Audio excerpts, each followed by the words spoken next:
They were worried about cold butt. They had to bring the heated. Oh, look at that reaction.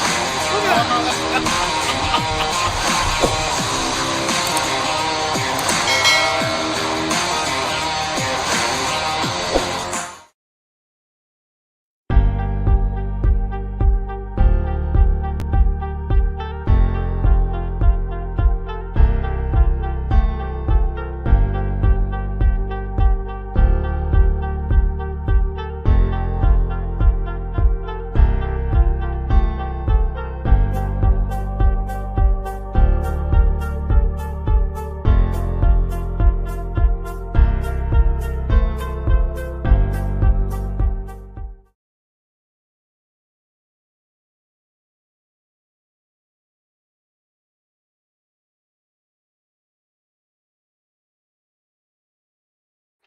What do you say? What a full Monte Sports Show.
He's here. All right, let's see if we get that up and going. Okay.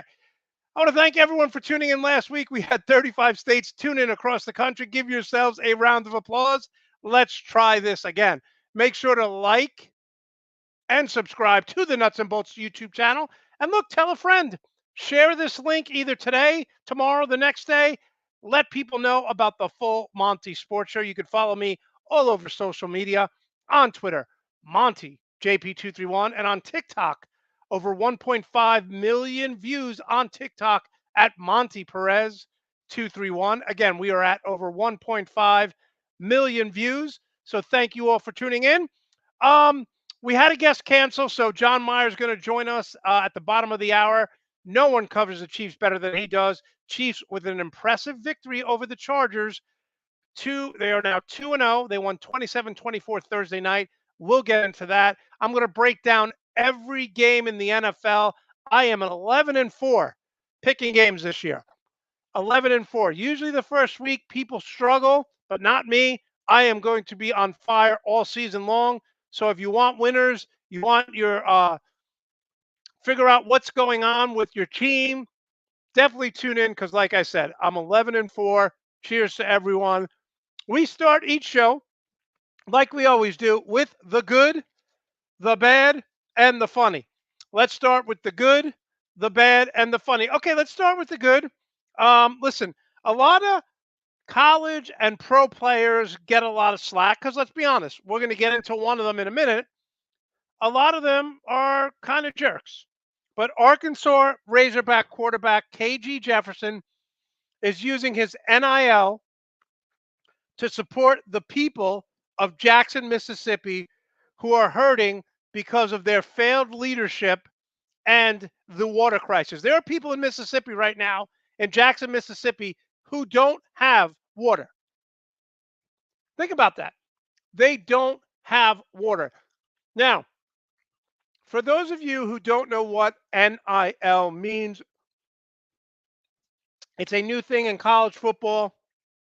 NIL stands for name, image, or likeness. So college players can now get paid for their name, image, and likeness. And look what he's doing. Water crisis relief. If you want to donate, I'm going to do it right after this show. Text 41444. Now, think about this. I said this again. Mississippi doesn't have water a lot of places like Jackson, Mississippi.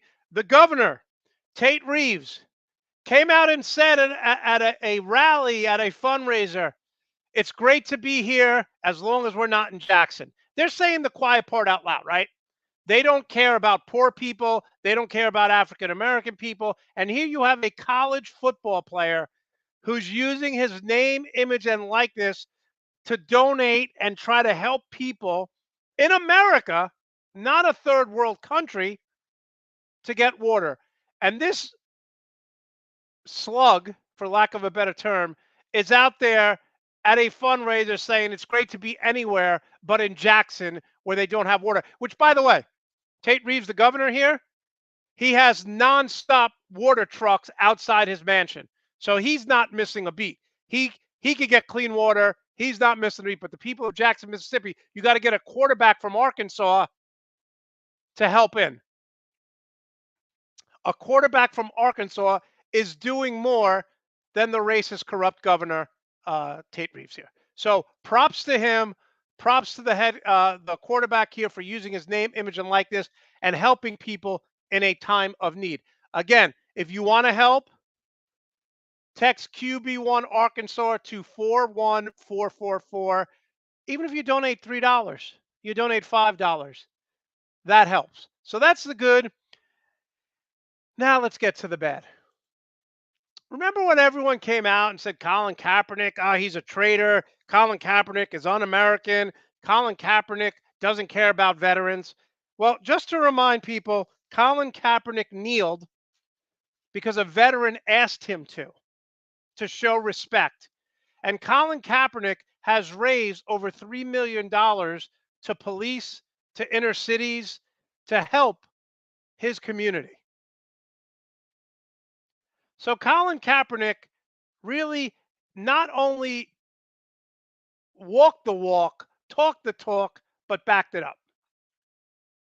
Now,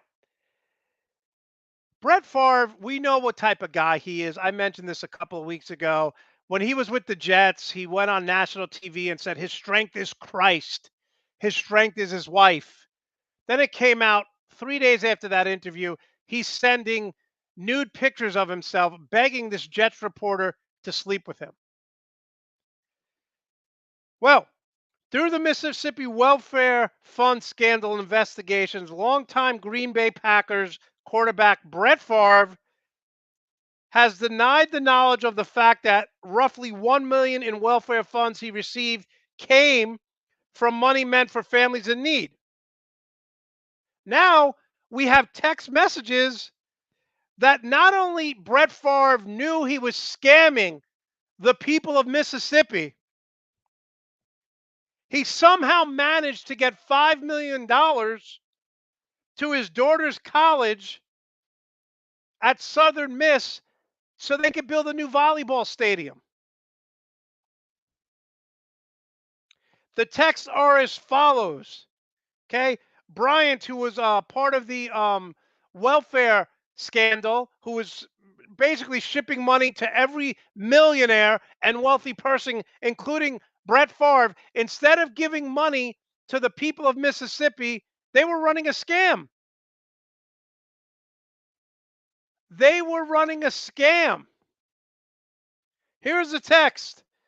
Just left Brett Favre. Brian texts, can we help him with his project, meaning the old Miss Stadium? I'm sorry, the Southern Miss Stadium for his daughter. Brian also exchanged texts, and Brett Favre said, and I quote, will the media find out? Will the media find out? We're using welfare funds. Yeah, the governor is fully on board, so no one will find out. Nancy Bryant texted him back. So let's just break this down real quickly. First, Brett Favre came out and denied that he would ever take money and not show up for speaking events. Then he denies stealing money to get Southern Miss a volleyball statement. Now in these text messages, he doesn't care that what he's doing is illegal, right? All he cares about is, will the media find out? If I took $5,000 from the government, if I took $50,000 from the government, if I took $100,000 from the government, I would be in jail yesterday, waiting trial. Brett Favre is walking free. He took $5 million to do nothing. Stole it. Call it what it is. He stole the money from the people who needed it the most. Brett Favre made $140 million playing. Brett Favre is all over social media posting that he's a Christian. Really? What about the sanctity of marriage, Brett? What about helping thy neighbor, not stealing from them? Again, how is Brett Favre walking around a free man? I know someone that got about $12,000 from the government by accident. And they held on to the check. Within 2 months, the government contacted them and said, you need to give this to us within 48 hours or there are going to be charges against you. Well, we've known that Brett Favre has stolen this money for months now.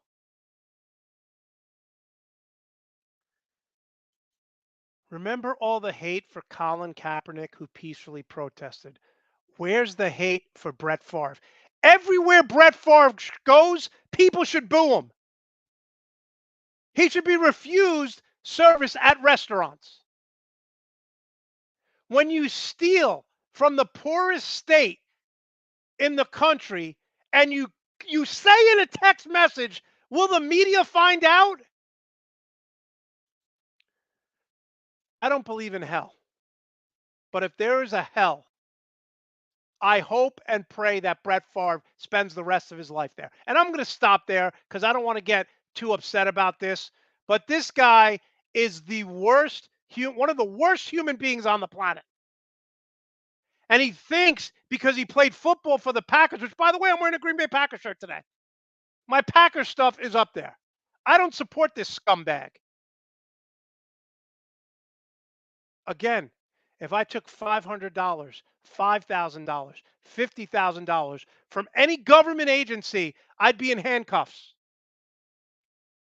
How is he walking around a free man when his only concern is not stealing from the poor people of Mississippi? His only concern was in a text, will the media find out? There is a special place in hell for this absolutely deplorable human being. Absolutely deplorable. Yeah, yeah, I agree. Good morning to everyone. I'm glad that you are joining the chat. Everyone's catching up. It's like a friends. It's like friends group here. Yeah, I had a little problem with the microphone, but we fixed that right away. So thank you. Yes, Brett Favre is absolutely disgusting. And listen, go on social media. Go to his Brett Favre. Tweet at him. That's what I do every day.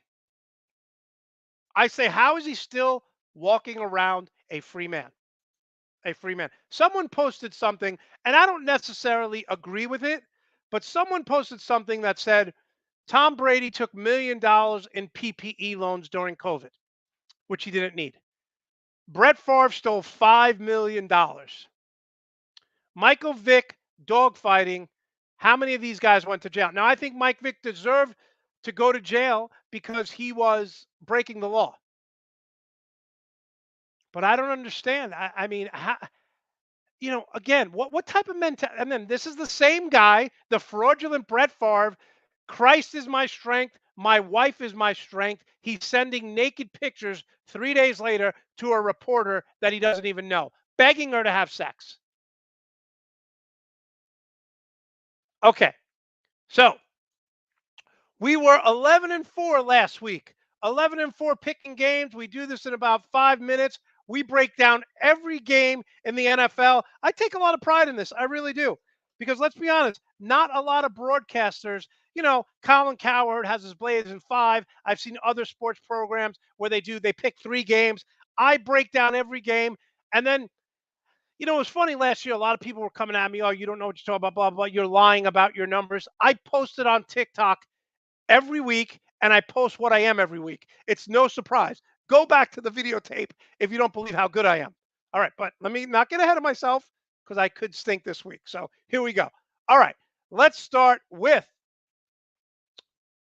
let's start. You know what? Let's go with the. I don't want to start with them, but let's go with the Jets and the Browns. Okay, I expect Cleveland's defense to put up a ton of pressure on Joe Flacco and cause few turnovers and get at least 5 sacks. Okay, get at least 5 sacks. Cleveland, with their backup quarterback, again, they don't have Deshaun Watson, but their backup quarterback has filled in nicely. And look, they have a great set of running backs. Take the Browns here. Look for the Browns defense to score. If you do daily fantasy, I would recommend taking the Browns this week. Browns win 23-10. Dolphins at the Ravens. This is the one game I am not sure of. This is the only game this week I am not sure of. I like the Dolphins' speed. Okay, I love Tua using these weapons. I'm higher on Tua than most people are. Okay, Tyreek Hill, Jalen Waddle. These guys are just speed, speed, speed. They played a dominant defense with the Patriots. The game wasn't competitive. I think Jalen Waddle and Tyreek Hill are going to have 200 catches between them. I really do. But I got to go with the Ravens here and their experience at home. Again, this is the one game I'm not sure of, but if I have to pick, which I do, I have right here that I'm taking the Dolphins, but I'm not. I'm taking the Ravens 23-20. Okay, 0-1 Falcons against the 0-1 Rams. The Falcons were up 26-10 with 11 minutes left to go in the fourth quarter and lost the game to the Saints. The Rams got embarrassed opening night by the Bills. Sean McVay blatantly said, look, that was my fault. This game is on me. That's what he said. So this is a tough game for the Falcons. Now, I think the Falcons can score. The problem here is the conservative play calling. I mean, it's disgusting, right? Think about this. There has been 5 teams over the last 2 years that have lost, that were leading 15 or more points going into the fourth quarter, and they lost. 3 of them have been Atlanta. 3 of them have been Atlanta. I think the Falcons will put up some points here, but I don't think the Rams go 0-2. I don't think the Rams go 0-2. Take the offensive-minded Rams here, 37-23. Okay, Sunday night. Listen, Aaron Rodgers and the Packers were terrible. They got embarrassed by the Vikings 23-17. I mean 23-7. But think about this. I mean, just think about this. A.J. Dillon, who's basically a fullback and splits times with Aaron Jones, got the most carries and got most receptions. Aaron Rodgers came out this week and said, I'm not going to change. I'm not going to change. I am who I am. These guys need to adjust to me. You know who always changes? How many times do we see Tom Brady hit Mike Evans for 10 catches in one game? And then the next game last year, he was going to Antonio Brown, Chris Godwin, their backfield. Juju Smith-Schuster didn't do anything on Thursday night. What does Patrick Mahomes do? He adjusts. Aaron Rodgers says he's not going to adjust. Good, Aaron. That's why it's becoming very hard for you to root for. I do like the Packers here because LaFleur is 5-1 against the Chicago Bears, and he's 6-0 against the Lions. So I am going to take the Packers here. I'm wearing a Packers shirt. I got the Packers gear, but if the Packers have a crappy season, I'm tired of Aaron Rodgers holding this team hostage. I'm tired of it. When I see, Justin Herbert, Patrick Mahomes, Josh Allen constantly go to their third, fourth, fifth wide receiver, and Aaron Rodgers is pounding on the sidelines, I can't deal with it anymore. I want the Packers to win. I hope they win. I'm predicting them to win. But if they don't, Aaron Rodgers, maybe karma's coming for you. Okay, Panthers at the Giants. Panthers are 0-8 in their last 8 games. Panthers are 0-8 in their last 8 games. Matt Rule signed a 7-year, $60 million contract. He's 5-11, 5-12, and 0-1. And here's the biggest problem. Christian McCaffrey, 14 touches last week against the Browns. 14 touches. Conversely, Shaquan Barkley, who is the best dual threat running back in the NFL right now, when he's healthy, had 6 catches and 18 carries, 24 touches. How the hell can you have one of the best running backs in the NFL and he touches the ball 14 times? Come on, man. I'm taking the Giants here. Giants go 2-0, 23-19. Okay, New England Patriots, 0-1 at the Pittsburgh Steelers. Don't tell me quarterbacks don't make coaches. Bill Belichick and the Patriots were 91-25 in the AFC East. Since Brady left, Belichick is 6-7. TJ Watt is out, but I watched this game last week against the Dolphins, and the Patriots offense is disgustingly bad. Disgustingly bad. Take the Steelers in an ugly game, 17-14. Look, the Bucks are 1-0, the Saints are 1-0, and I know Tom Brady has struggled against Tampa Bay. I mean, against the New Orleans Saints. Tom Brady has been terrible against them. But I got to assume they get it right. I don't like Todd Bowles as a head coach. I do love him as a defensive coordinator, and he's going to give Jameis Winston fits. Look for the Bucks to turn the ball over maybe twice, maybe 3 times. And I know I'm going against the grain here. Everyone's taking the Saints. I'm taking the Bucks 2017. Okay, the Washington Commanders at the Detroit Lions. Remember when everyone said don't take Antonio Gibson in fantasy football? Well, he had 7 catches last week and led the team in rushing. Carson Wentz, great job by him. He had 4 touchdowns, 2 interceptions, though. He always turns the ball over. Typical Carson Wentz, feast or famine. Listen, DeAndre Swift had a great game last week. We're not sure if he's going to play. He had 15 touches for 144 yards. Jared Goff is what he is, right? Jared Goff is what he is. I'm going with the upset here. I don't know. So many people are high on the Detroit Lions, basically because of what happens on Hard Knocks. But I'm taking the Washington football team here, 27-23. I don't know if the Colts are a good team. They tied the Houston Texans. I know the Jaguars are going to be better. Matt Ryan threw for 50 times. Michael Pittman, 9 catches, 120 yards. He's not playing today, the wide receiver. Look for Jonathan Taylor to rush the ball 40 times. I'm taking the Colts here, 27-20. Seahawks against the 49ers. Look, the Seahawks, the Denver Broncos fumbled twice at the 1-yard line. They missed the field goal. I think Denver feasts on this team. Feasts on this team. Seattle's coming off an impressive win last week. And a lot of people are saying they would rather have Geno Smith than Trey Lance. Those people know nothing about football. I'm taking the Broncos here big, 23-13.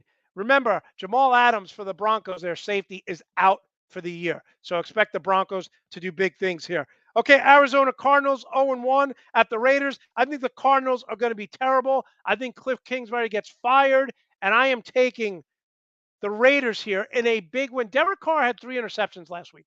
He got sacked 5 times. That's not going to happen again. I like them here, 31-23, high-scoring game. And finally, let's talk about the Bengals against the Dallas Cowboys. Dallas without Dak Prescott. Bengals, Joe Burrow will never have a game like that again. 4 interceptions, terrible. I like Bengals here, 31-20. I don't even think it's going to be competitive. I think the Bengals take an early lead and then they coast. Again, I was 11-4 last week, 11-4 last week picking games. Hopefully, I can match that this week. Before we get John Meyer on, I just want to talk a little bit about college football yesterday. Okay, so my Oregon Ducks, I'm going to give all the credit in the world to Dan Lanning. 3 weeks ago, they got humiliated by Georgia, 49-11. They won last week against a crappy team. What happens this week? All we heard was how physical BYU is going to be.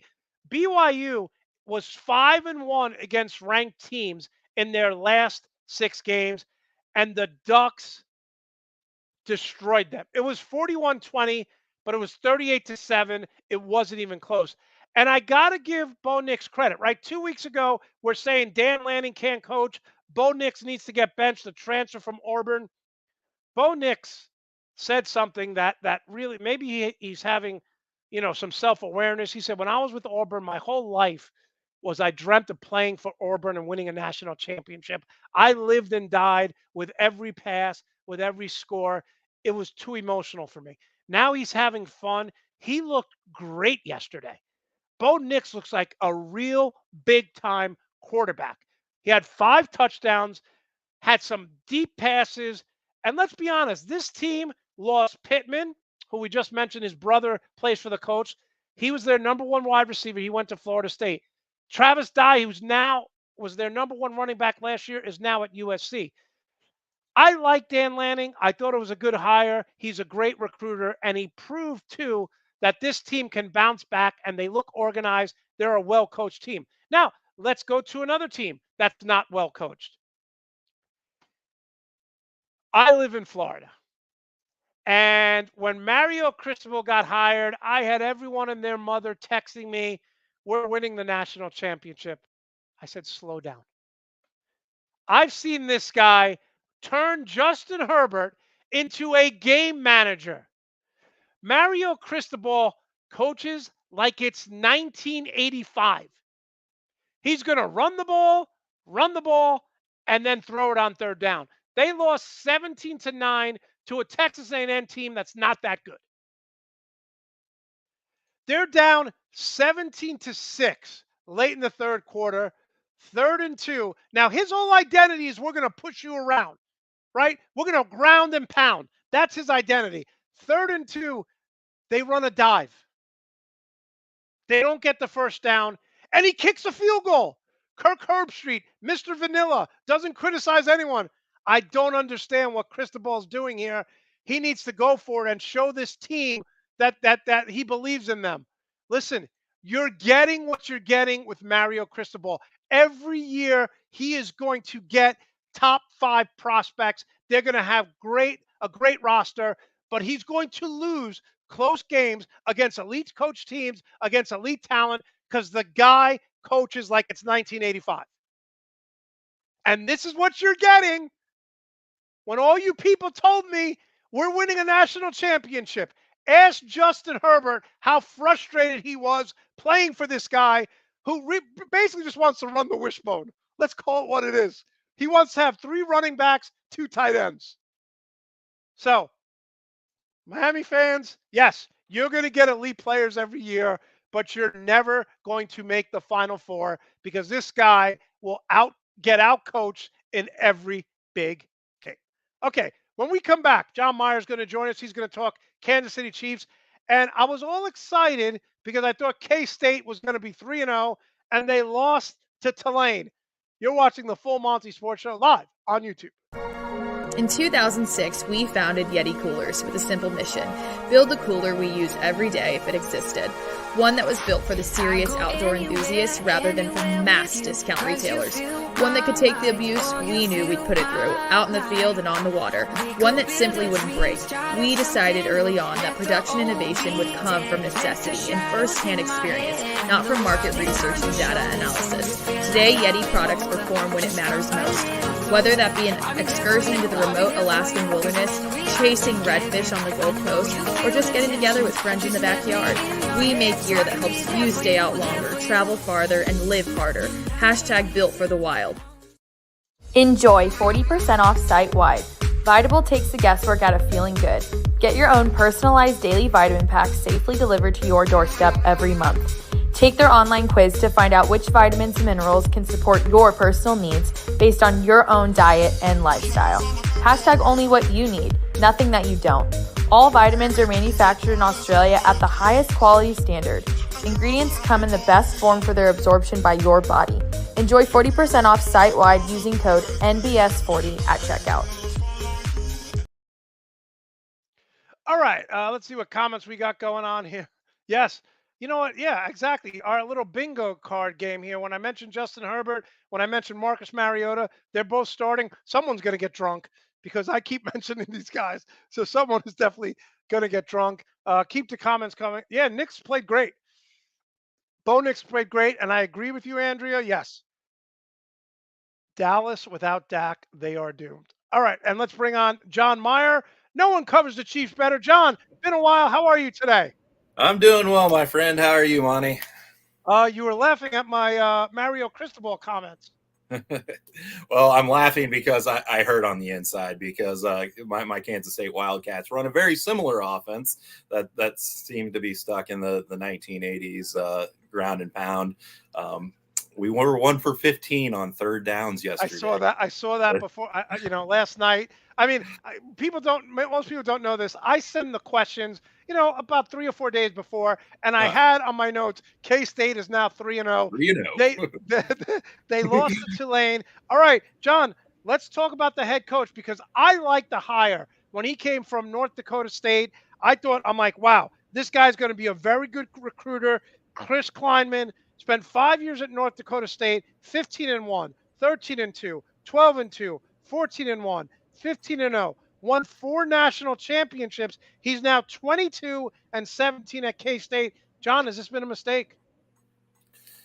I think mistake might be too harsh of a criticism. It's really where you value the K-State program at. There was a stretch there in the 90s and early 2000s where K-State won 11 games or more, 6 out of 7 straight years. And Bill Snyder had that program rolling within a game of a national championship on 2 separate occasions in his two-time tenure there. That's not the reality of what the Kansas State program can be on a consistent level. My expectations for K-State is 7, 8, 9 wins on any given year, and then compete for a Big 12 championship twice a decade. And if you temper those expectations, I think Chris Kleinman can deliver that, especially with the way that college football is kind of evolving with these mega conferences that are going to be here. And hopefully K-State's not on the outside looking in when the next round inevitably happens here with college or with conference expansion. So, did I have higher expectations yesterday for how that game went? Absolutely. Does it temper my expectations for the rest of the season? A little bit. It wasn't a conference loss, so winning a Big 12 championship is still in the cards. We just have to get better quarterback play, and that I don't have a whole lot of confidence with Adrian Martinez behind center. Well, that's what I was going to say. Like, when you go 1 for 15 on third down, it could be the play calling, maybe you're in third and long situation, but your quarterback has got to make 1 or 2 of those plays. I mean, this was a close game. It wasn't a blowout. It wasn't like, some team just came in and you got manhandled. You were in the game. What's the strength and what's the weakness of this team for those who don't follow K-State? No, defense is definitely the strength.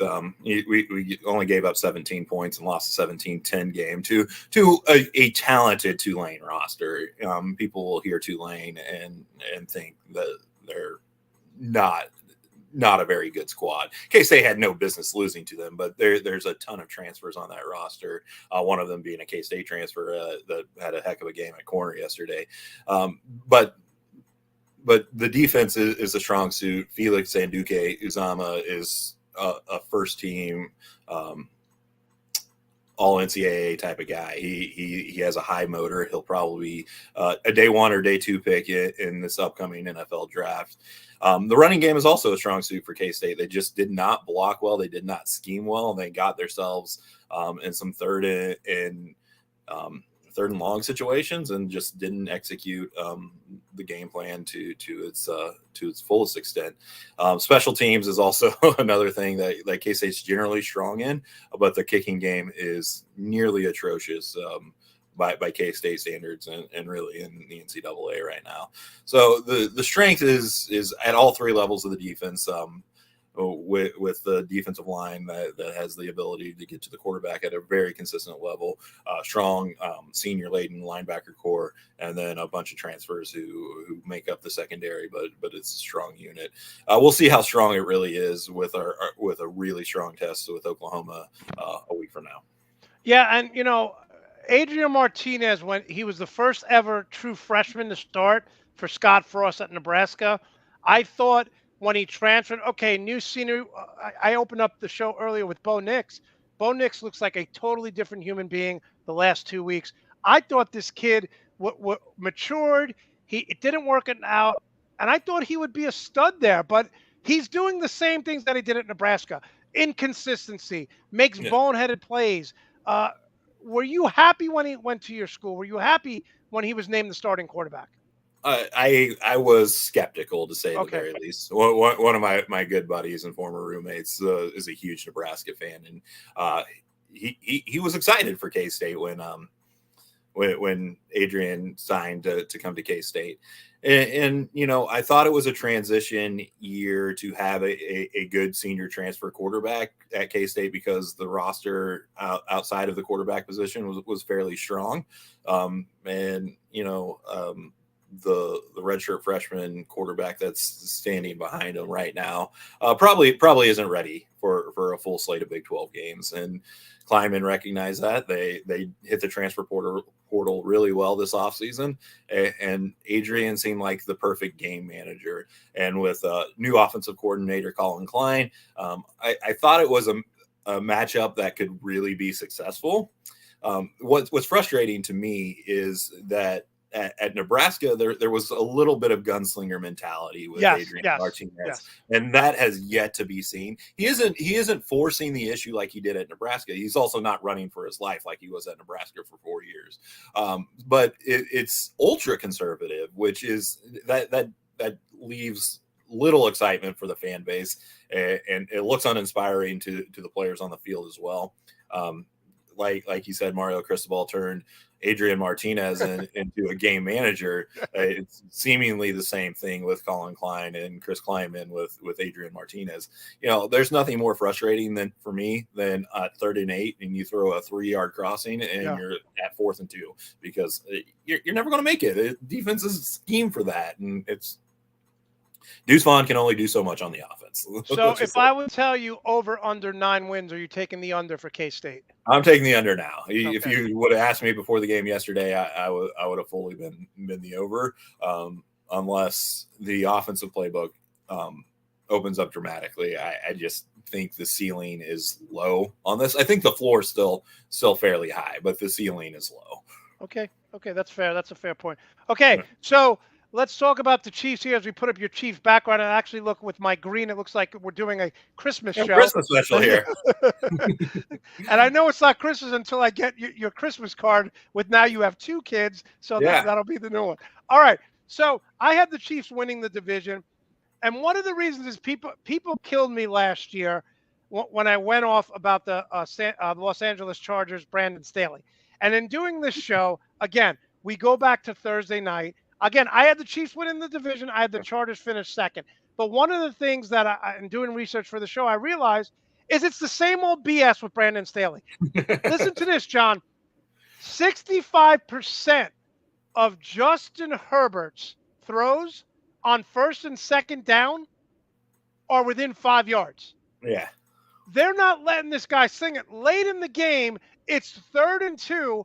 And they run a dive to Eckler. They don't get it. You figure, okay, this is 2 down territory. They ran it.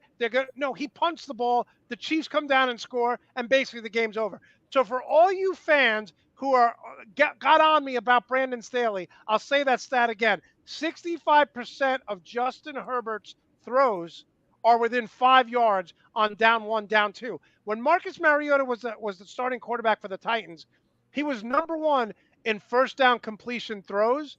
It was like 81%. The next guy was at like 70. The reason why he was so high is because they always thought on first and second down, which they did, they were running Derrick Henry. If I acquired these stats just from, doing research, imagine people who are watching film on first and second down, they're going to put 10 at the box, and it's just pathetic. But let's talk about your Chiefs. Listen, I have them on my fantasy football, John, and I'm sorry for that. I had to go off on Brandon Staley. No, it's fine. I can talk about how Brandon Staley is an idiot all day long. But Chargers continue to employ this guy. Yeah, exactly. No. If I was the Chargers, if I Spanos, I would fire Brandon Staley today and do anything I could to get Sean Payton as my head coach. There's no amount of money. Here's the thing, John. He's going to win 11 games. They're going to make the playoffs. That defense is fast, aggressive, very good, and Justin Herbert will continue to bail him out. But I agree with you. He's a terrible coach, and Justin Herbert, just like in college, is winning despite. Okay, so let's talk about Clyde Edwards-Helaire, because everyone has this guy. He's good. He's going to split time. He can't stay healthy. He can't produce. He's 23 years old. And this guy in the first game of the season had 2 touchdowns, had a huge run at the end of the game. I mean, why are people so down on Clyde Edwards-Helaire when all he does is produce? Unmet expectations. The expectations were ridiculously high coming out of LSU. He came out of the most prolific college offense in the history of college football. Just look at the names that were around him there, and he was still able to put up high numbers. Justin Jefferson, Chase. Jamar Chase, Joe Burrow. Like, he was, regardless of what was around him, he still put up ridiculous numbers. But he's an undersized running back in the NFL in a position that's super underutilized and undervalued and underappreciated. And the Chiefs took him in the first round. If the Chiefs or anybody would have took Clyde Edwards-Helaire, where he was probably needed to be taken in the third round, the conversation wouldn't be happening. This is completely unmet expectations causing frustrations. And they're the 2 most hated players on the Chiefs are Clyde Edwards-Helaire and McCole Hardman. And it's purely because of where they were taken in the draft. If they were taken later rounds, or, McColl's was kind of a reactionary thing to some off the field stuff that Tyreek Hill was having at the time. And then you throw Hilaire's thing, it was completely because the Chiefs were just wanting to continue to roll what they were doing right off the Super Bowl, and they knew Damian Williams was going to opt out that year, so they needed somebody to come in and fill the gap there. He's an okay running back, but the Chiefs the Chiefs can get production out of that same running back anywhere in the draft. Yeah. Anywhere in the draft. So why waste the pick there and just put unreal expectations on him? And it wasn't just Kansas. It wasn't just the Chiefs and plugging in and playing them. It was the national media. The national media said he could be a top 5 fantasy running back. Yeah, some people were picking him as like number 1 as their fantasy running back. I'm like, there's just not enough balls in the Kansas City offense to. Patrick came out and said it this year. I'm sorry for fantasy football players, but you're not going to do well drafting any Chiefs player. Yeah. Outside of Travis Kelce, there's only 25 balls to go a game to go after that. So, and Patrick's going to feed the hot hand. So, and if it's not Clyde Edwards-Helaire, Thursday night was one of his better games that he's had in a while, and. If he goes out there and rushes for 75 yards, catches 3 or 4 balls for another 50 yards, that's all that the Chiefs need from him, or the running back period. And so, if it's not Clyde Edwards-Helaire, it's going to be somebody else. It's going to be Jerick McKinnon. It's going to be Isaiah Pacheco. We got Ronald Jones just kind of sitting on the practice squad right now doing whatever the heck he wants. He's probably going to come out and get 200 yards in a playoff game or something that nobody expects. So it's the running back position is I don't want to say it's pointless, but it's there's no need to really get up in arms about whoever is toting the ball, and especially the Chiefs offense. Well, I really laughed when people said that, oh, they're in trouble now that Tyreek Hill is gone. First of all, Andy Reid made the playoffs and won 11 games with Alex Smith.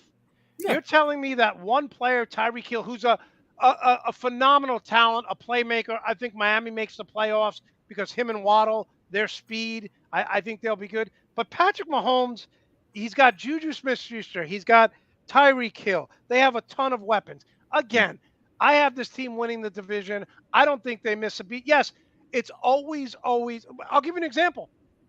You just mentioned Juju Smith-Schuster did nothing on Thursday night. Nothing. Travis Kelce had one of his quietest games, and they beat one of the best teams in the AFC. Yeah. What is different? What's going to be different about this offense without Tyreek Hill? I think it allows the more weapons to actually show up and allow Patrick to not rely on just Tyreek Hill or Travis Kelce getting open in those 3rd and 8 situations. In game 1, you seen MVS come up with a big reception, and on Thursday, McCole Hardman just sat down there. And then you have, a guy that we just kind of borrowed from Tampa Bay in Watson, just over the top on that 41-yard touchdown pass. Like it doesn't. The depth of receiver, like from 2 to 5 or 2 to 6 for Kansas City, upgraded tremendously. Yes, you don't have the top end talent at number 1. Tyreek Hill's an irreplaceable talent in the NFL. He's also a bonehead. If you've listened to any of his podcasts over the last few months, you're talking about some stuff in the locker room that was going on last year that Andy and Patrick kept under wraps for 17 weeks plus, which is a miracle in itself in today's day and age. But I think it just opened up a freedom for this offense to really evolve in a lot of things. So, we may not have, like I said, we don't have the top end talent of Tyreek Hill, but 1 through 5 were a far better group of receivers than we were a season ago. Well, and I will say this, right? You saw, and again, I think Seattle's going to be terrible, but one of the things that Pete Carroll has to do now, he actually has to coach, because Russell Wilson bailed them out of almost every situation. Is it possible now that this offense may not be as explosive, but Patrick Mahomes will be a better quarterback because they're not forcing it to Tyreek Hill? If he doesn't get a touch on 2 or 3 possessions, they were worried and they try to force feed her. Now he can spread the offense around, and Andy Reid can really coach the whole offense instead of focusing on 1 or 2 players. Yeah, absolutely. So it just really allows Patrick to go through his progression. The offensive line did not play well at all on Thursday. I think that's an aberration more than what we should come to expect throughout the season. That when you have Joey Bosa and Khalil Mack on the other side of the ball coming after you at all times, you kind of have to make the quick read. And so he wasn't completely on, and he was the first to admit that he was off. He also said that the Chargers tricked him a bunch of times. He doesn't generally throw directly to a defensive back sitting in the middle of the defense. And I met the Bosa brothers a few years ago, and I got to be honest with you, probably 2 of the worst human beings on the planet. Did you think the Bosa hit on Mahomes was dirty? In real time, I didn't think it was dirty. When you slow it down and it looks like he kind of launched at his knees, sure. But it's football. I don't. Am I thinking that Joey Bosa had some malcontent with Patrick Mahomes? I don't think he's out there trying to injure Patrick Mahomes. Mike Dana wasn't trying to injure Justin Herbert on Sunday. I think for 98% of the NFL, their intent is not to injure the other player. Will they do almost anything to To win at the end of the day, absolutely. Of course. I in the moment was I a little upset when Travis Kelce was pile drived. I'm like, he's also by the way, he's a 270-pound individual. Gravity helps a little bit in that situation. I love Derwin James, by the way. I love the Chargers defense. I think their defense, I couldn't believe how fast they were. And this just goes to show you how people were panicking. And again, I picked the Chargers to win that game. I have them winning the division. Let's talk with John Meyer here. We'll get to a couple more Kansas City Chiefs points. I love the defensive coordinator. I know sometimes he gets picked on. He's been picked on his whole career. But this guy somehow, as the season goes on, I think he uses the first few weeks of the season, the first 2 months, to see what he's got, evaluate, and then he adjusts. How high are you on Spagnuolo? I love him. I think he's very good. It's a week-to-week thing for me with Steve Spagnuolo. No, if you would ask me a year ago what I thought about Steve Spagnuolo, it would be far different than what I do at this point in time. His players love him, though. Players do love him. Yeah, the players do love him, and his reliability on veteran players is frustrating at times. I won't go into what meaning he sticks with them too long.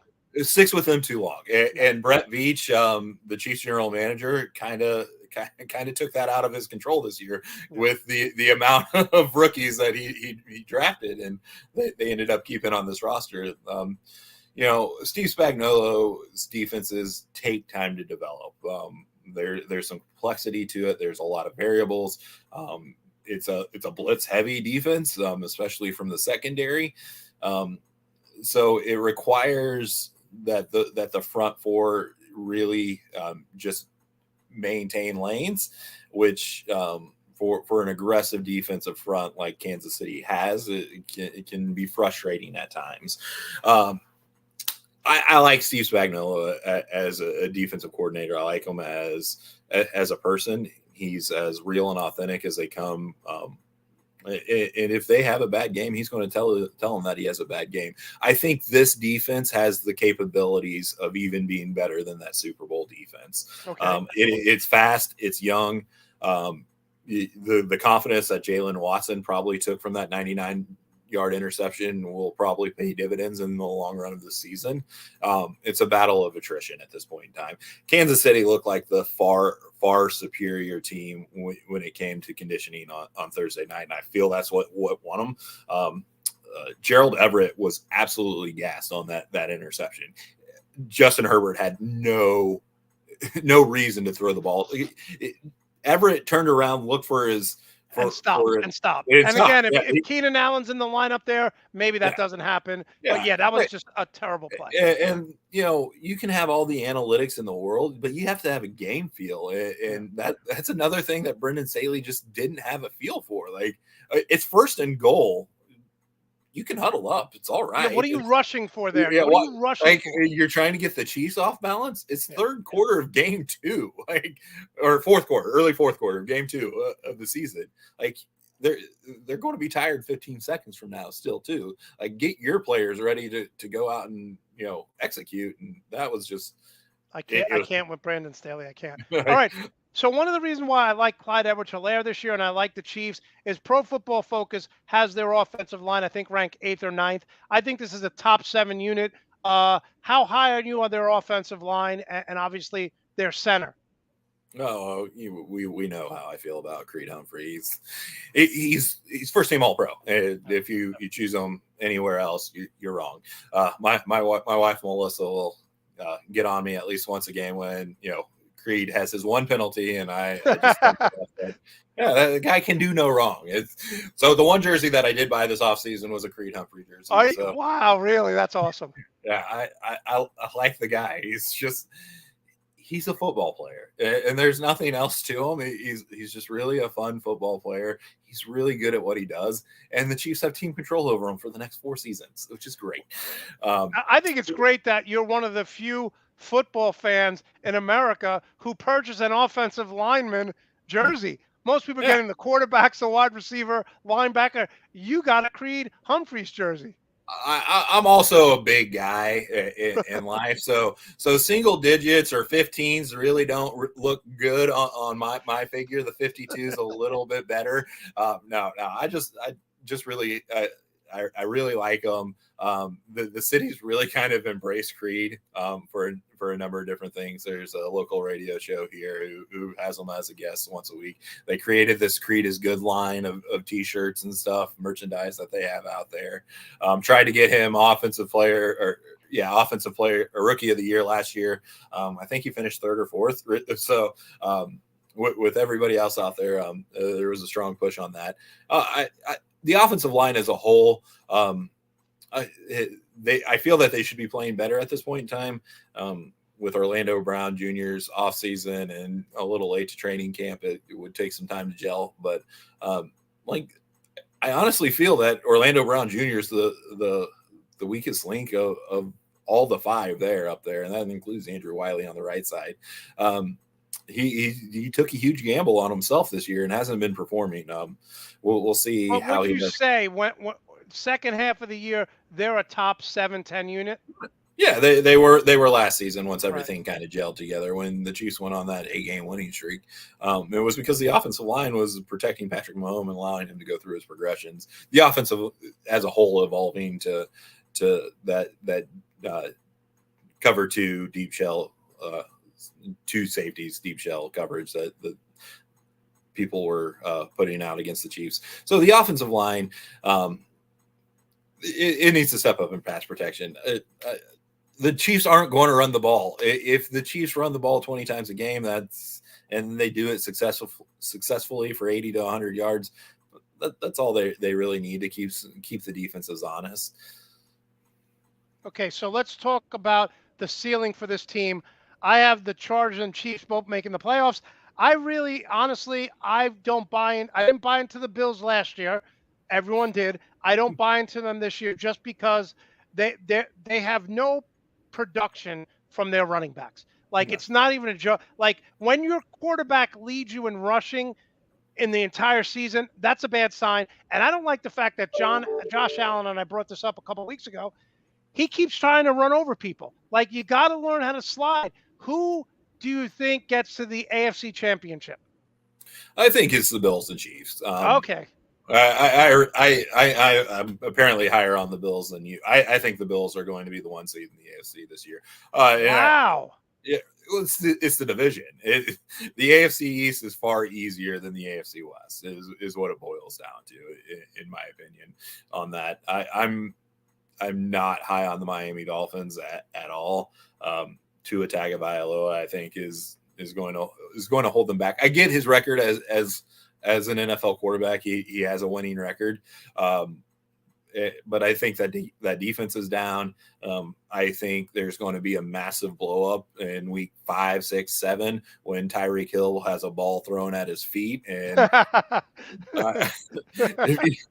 the most accurate quarterback in the NFL, Tua Tagovailoa. That argument. I like. So you like the Bills. You like the Bills. I like the Bills. I like their makeup a lot. I like their toughness on defense. I didn't understand the signing. What's his name? Defensive end. Help me out here. Who are you talking about? For the Bills. Von Miller? Von Miller. Yes, Von Miller. Like the 6-year deal. I know it's structured to really be a 2-year deal with 4 options. They overpaid for him. Yeah, they paid for it, and they can do that with the window that they currently have as the Bills. And then he goes out and has. Did he have 3 sacks?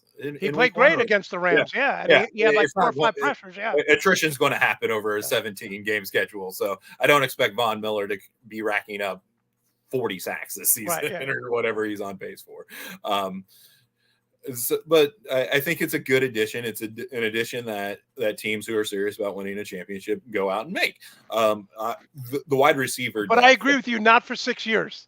For 2 years, 3 years. Yeah. The wide receiver depth. Gabriel Davis, he showed it in that divisional game against the Chiefs. Yeah. It is as good of a number 2 as I think there is in the NFL. I really am high on Gabriel Davis, Isaiah McKenzie. I'm blanking. Their depth. Listen, Stephon Diggs, they have a ton of talent. I like their tight end. Andrea, best name in football. Andrea brings up a question for you. What's your thoughts on Sky Moore? And do you think he has potential? There's a ton of potential there.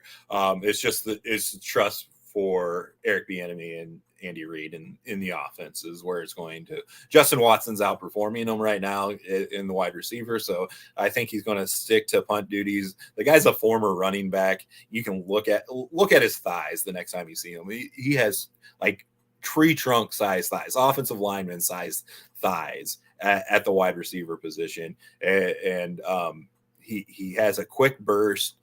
People just, for the simple fact that the Chiefs used the extra pick that they got from Miami on Sky Moore, that they're trying to make the Tyreek Hill comparison. He doesn't have that kind of top end speed. He's a good route runner for as raw as he is.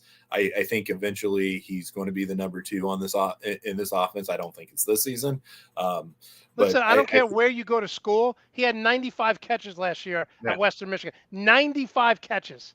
And he had the largest hands of any wide receiver in this class. Yeah. All right. So who do you like so you like the Bills, Chiefs in the AFC. Who do you like in the NFC? In the NFC, it's tough. Like, I think before the season, I was really high on the Saints.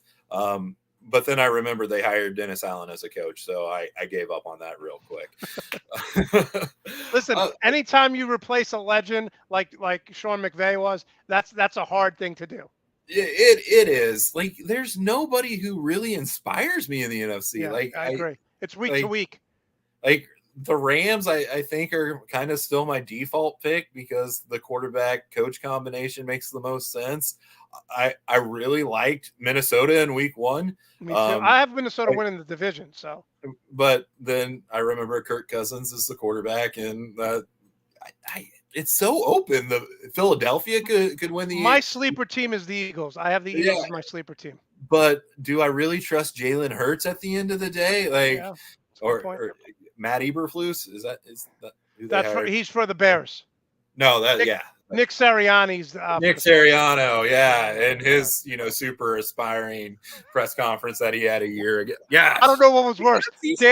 Dan Campbell's we're gonna break kneecaps WWE press conference or Nick Sirianni's press conference. But I will give him credit. He did make the playoffs last year. Sirianni. He did make the playoffs, and I really liked Jalen Hurts throughout college. I think he got a poor break in that college football playoff game where he was, or that national championship game where he was pulled, and then he had a good season he had a good season at Oklahoma to finish off his career. Like, he's fast. When they finally went to utilizing the run game last year, that offense really exploded, and I think Devonta Smith is the real deal. AJ Brown had 10 catches last week. Yeah, I completely forgot about that addition. So, and they were number 1 in rushing last year. Yeah, but then they gave up 35 points to the Lions. The Lions. So, it's probably week 1's crazy though, John. Week 1 is crazy. It is. Week 1 is crazy. Like, so do I think Tom Brady is emotionally invested in this season? And who knows? Like, the NFC, the teams that I would be surprised that did not win the NFC are the Lions and the Panthers, and that's about it. Like, listen, Seattle. Seattle. The one thing I will say, Seattle won their Super Bowl. They don't care if they lose 16 straight games now. The one thing I will say, it was telling that Rob Gronkowski, when Brady wanted him to come back one more year, he said no. Yeah. Rob was Gronkowski's like, I'm out. All right. So finally, who is your MVP of the AFC and the MVP of the NFC? NFC, I'm going Justin Jefferson. I think that offense in Minnesota is going to open up, and I think he's the best receiver in all of football. And that's just a position that's big right now. Exploding, yeah. I think he'll have a Cooper Kupp type of season this year, and I think people will give him more credit because of Kirk Cousins being a mediocre quarterback than what people did with Matthew Stafford being a slightly above average quarterback. In the AFC, I think this is just ripe for the picking for Patrick Mahomes to win really NFL MVP. I think it's a 3-horse race: Josh Allen, Herbert, Mahomes. Yeah, so it's the toughest division in the history of football, what everybody built it up to be. Josh Allen's everybody's darling. Joe Burrow couldn't do anything wrong in the playoffs last year. Justin Herbert is supposed to challenge Patrick Mahomes at every level over the next 15 years. Yeah. I think the storylines were just written before the season. Tyreek Hill leaving for Miami, so the Chiefs don't have these weapons. What's Patrick Mahomes going to do? In week 1, he goes out and has 360 yards and 5 TDs. Are you as high? I know it's hard to watch him and root for him, but are you as high? Because I would rather take Justin Herbert than Josh Allen. Am I crazy for saying that? I don't think there's a wrong answer there. Yeah, that's a good one. Yeah. If the Chiefs didn't have Patrick Mahomes and I could choose any other quarterback for them, I would take Josh Allen. Okay. He's won in the playoffs, and I think that's just an attribute that you can't put a low enough price tag on. It's just so important, and the progression that Josh Allen he's just gotten better each and every season. In his first 2 seasons, if you would have ever told me that he would be an NFL MVP caliber quarterback each and every season, I would have laughed at you. Like, I just didn't see it. But I think it's he needs to be wrangled in. You alluded to the point that he needs to learn to. I know that's not in his, mental makeup. Yeah. But that's where coaching comes in. And Ken Dorsey, like, why are you drawing up quarterback draws in the fourth quarter of a blowout in week 1? What are you doing? What are you doing? That's a fireable offense. What are you doing? What if he hurts his knee, separates his shoulder? You're up big. What are you doing making this guy run? Yeah, and then I didn't know how tough Justin Herbert was until Thursday night. Like, I turned to Melissa after that third down play where he just kind of, like, the ball just fell out of his hand. Like, and you're like, he's done. Like, how can you allow your quarterback to do? And then he goes out and throws a 33-yard dart on the next play. Like, what do I know? Chase Daniel's over there. Like, are you kidding me? I have to put down my Microsoft Service, playing Candy Crush over here, collecting my $4 million check to go. By the way, the amount of money Chase Daniels has made in the NFL, the smartest NFL player in the history of the game, or smartest manager who's ever managing his career, because that guy just gets paid $41 million, 51 career completions. Unbelievable. All right, John. Last question before we get you out of here. First of all, thank you so much. I know you're super busy now. Do you hate the Houston Astros in the American League as much as I hate the Atlanta Braves? Because the Braves just will not go away. And I know the Kansas City, your team, the Kansas City Royals, have struggled all year. Do you think my Mets are as good as I think they are? I don't know if they win the World Series, but with that pitching staff, they're pretty damn good in a short series. Yes, on the Astros question. I don't know. Like, the level of baseball that the Mets have been playing all season, and I know your question is more particular towards the second half of the season, they should have ran away with this division. Like, it has to be super frustrating. They're going to win 100 games, and people. I'm going to talk about this in a minute, but they're going to win 100 games. The Atlanta Braves, what they've done in the second half is one of the best second halves they've ever had. Other than the Dodgers, who just won their 100th game, who's loaded. 1 through 9, they have guys who could hit 20 home runs. Yeah. The Mets are the third best record in the second half. And you would think Met fans are like, we suck, we're collapsing. No, you're not. It's just the Braves and the Dodgers. The Mets are going to win 100 games, and people are complaining. Yeah. My cross-sport comparison is last year with the Chiefs when they were down 3 games in the division in week 8 or week 9, whenever it was, and everybody wrote them off, and then they just string off 8 wins in a row and win the division going away because everybody else kind of just played mediocre football. But you never root for the Astros, right? They can't lose. Oh, absolutely not. There was, like, in those 14 and 15 seasons, as the Royals were going to back-to-back World Series, like I really enjoyed the Astros and what they were putting together, like because they did it the right way. They draft, built through the draft and developed, and weren't going out and buying these high-priced free agents. Then we found out that cheating. They were cheaters. So exactly. So my opinion changed on them, and then they started going out and spending money in free agency, and they tanked for a few years. They really did, and they just played their young guys, and they're like, we're playing. This is it. We're playing our young guys. We're going to let them develop, and that's it. All right, finally, John. So you went from the barbecue life to the coffee life. What has been the biggest change? I mean, obviously you love coffee, but I know from being in a restaurant, you're working every weekend, you're working late nights, you tend to eat terribly because after the shift, you have a couple of drinks. What has been the biggest change from going from barbecue to coffee? The hours are, are the biggest change.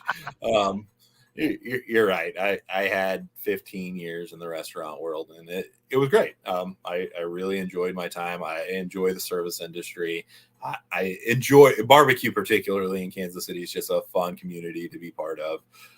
But at the end of the day, when the position came up with Parisi, it was a work-life balance that really worked for the season of life that our family's in right now, and it's fun. Coffee culture is super eclectic. It's super tight knit. The Kansas City coffee scene is booming and thriving right now, and nobody's out there trying to cut throats and anything like that. We're trying to survive right now, just because of the supply chain issues and where the economy is in a lot of things. But the transition wasn't overly difficult. It's just now I'm at home at 4 or 5 o'clock in the afternoon, and I can have dinner with my family, and we can put the boys to bed together. And now I'm on a Monday through Friday, so I don't really know what to do with 2 days off in a row. Well, we're trying to sell our house right now, so all our extra free time is going into packing stuff up and getting our home show ready here in the next month. So my friend Bill just texted me. Is John still writing? Is he still doing coffee and Kansas City articles? I am not currently doing any writing. It's just there's not enough hours in the day. I would like things to when they do settle down to do some more writing. I'll make a facetious comment on Twitter every once in a while, but the writing on a semi-professional level is on hold at the moment. Yeah, I mean, listen, like I said, you may not be writing it, but as I opened up, and I really believe this, there's no one who breaks down the Chiefs like you do. You do a tremendous job. You make the fans here smarter about, Kansas City Chiefs and what they're doing. And I'm really sorry. I thought Kansas State was going to be 3-0. I was so pumped for you. You weren't the only one, Monte. So, all right, John. So how can we follow you on social media? You see my Twitter handle right there. That's the app that I use the most. Just go ahead, give me a follow. If you have any questions about the Chiefs, just shoot me a DM or tag me in anything. My knowledge is a little broader than just the Chiefs. I like the NFL in the grand scheme of all the teams. Obviously, my Sundays are a little jam packed with two boys. Of course, but I see you putting them in Chiefs gear as early as possible. Yep. They're Jude got his first experience at Arrowhead during the preseason. Yeah. He's really liking it. He's developed a relationship with Chris Jones. They shared a snow cone at training camp this offseason. How far are you from the stadium? From the stadium right now, we're like 10 minutes away. Oh, that's great. But you're selling your house. You're moving further away. A little bit further away into my wife's school district is where we're headed. So, John, always a pleasure having you on. I really appreciate you taking the time. We'll see you down the road. Sounds great. Good. Thanks for having me on, Monte. Thanks so much. All right, that was John Meyer. Does a tremendous job of covering. When I first met John, he was writing. He was doing a bunch of stuff, and then he switched jobs. He has 2 young kids. I miss his writing. He used to break down the Chiefs every week. Definitely. Even though he's not doing that anymore, I still like to have him on my show because obviously he does a tremendous job. All right, my extra point. We kind of talked about this a little bit with John. I don't really understand where Met fans are coming from. Okay? Like I said, the Braves have had one of the greatest second halves in the history of Major League Baseball. I had the Mets going 92-70. They just won their 92nd game last night. They are going to win. They're probably going to go 101-61 or 162. The Mets aren't collapsing. The Mets aren't faltering. The Mets aren't choking. It's just the World Championship Braves are a great team. I will say this, though. I think Buck Showalter has worn this team down. Pete Alonso and Francisco Lindor look exhausted. Exhausted. They need days off. Buck Showalter, as long as those guys want to play, he's playing them. And I think he's doing a disservice. Those guys need some days off. It's going to come down next weekend. Mets are up by 1.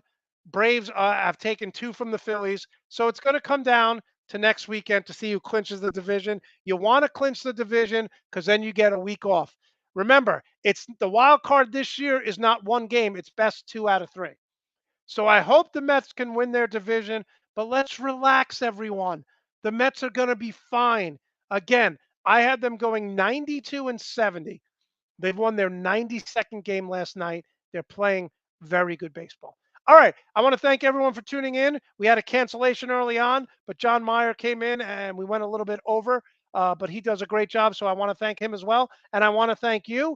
Remember, tomorrow it's A. and Brad Ward, 6 p.m. Eastern time. We will break down week 2 in the NFL. Enjoy the games, everyone. In the immortal words of Arnold Schwarzenegger, I'll be back.